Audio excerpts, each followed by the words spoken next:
terke ngoni neni ni kakan kwa parce que ni me fait min ko fo bene la ko terke angata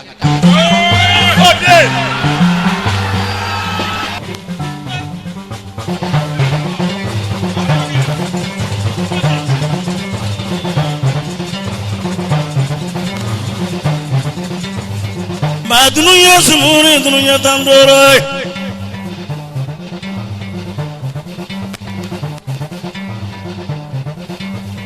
Bazan dembani sayasra bi mugudu sate dokoduma jena tibona ndanya jito fende kilékelen mori ni na dununi mana vie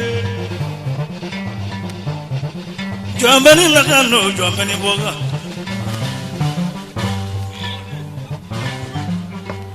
kono fo Sékouba Traoré terke amba fo ko auzu billahi minash shaitani laini rajim suina terke Hamidou Sow kelen ka jama ye festival kene ka bi terke kontane ndo ka nisonja kojuko mon koso mali dugu kolo ka doni mbate mkante donso made nkante fenwore made me soma mori kiye tako segin ke festival la nekele ndo mali dugu kolo ka ye kuma infamu neni gausu ye tako nani nkala gausu salengo nya tako nani amba ke nekele ndo ke mali dugu kolo ka nterka ngata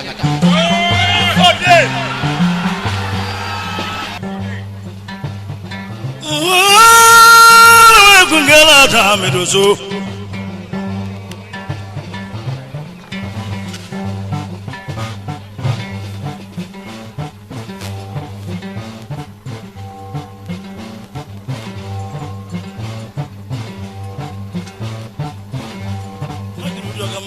mogelenda te mana tru bilega kuma ne doni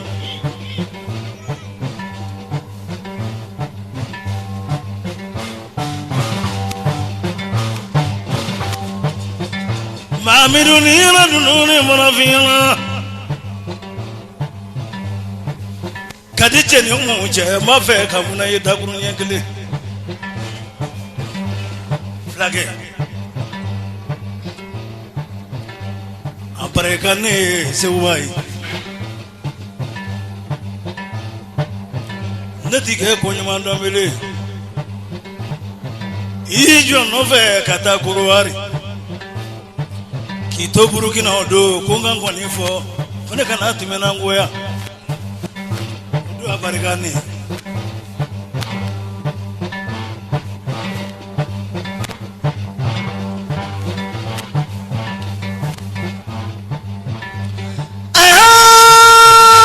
kungema ta kilékelen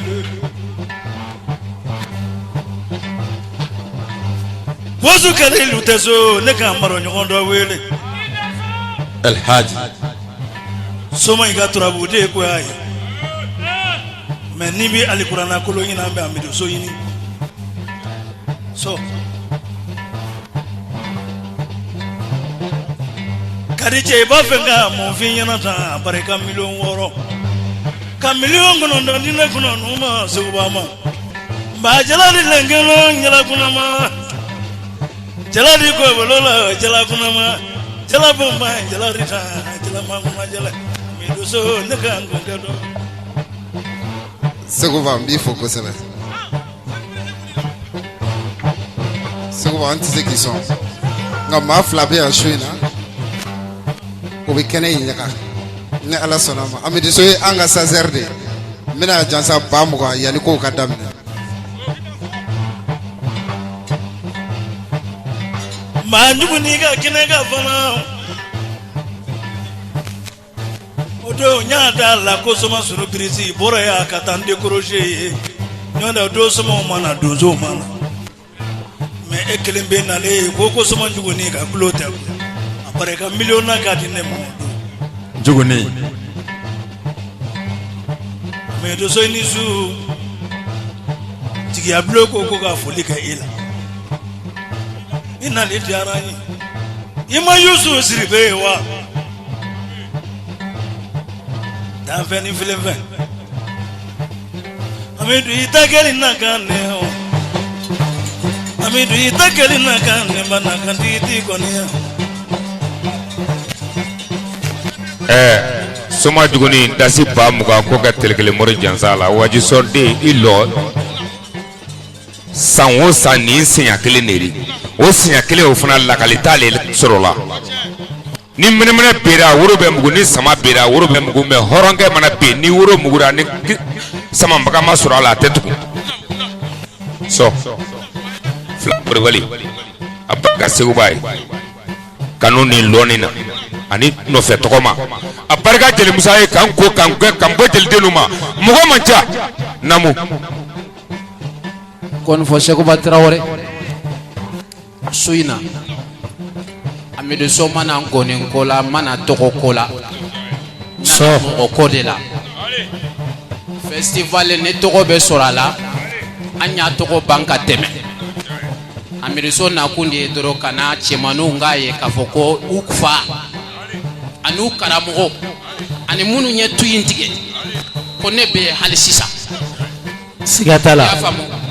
ntarike kuma te chaya be festival jansa ki ere Sékouba Traoré jansa kane muso fula jansa kamba muso jansa doningela to munu be andro kasuina jansa million gele ko dima kataso sapula na la sona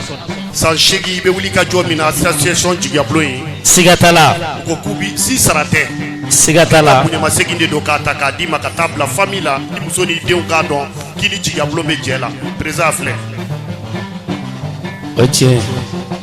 Alhaji Hamidou Sow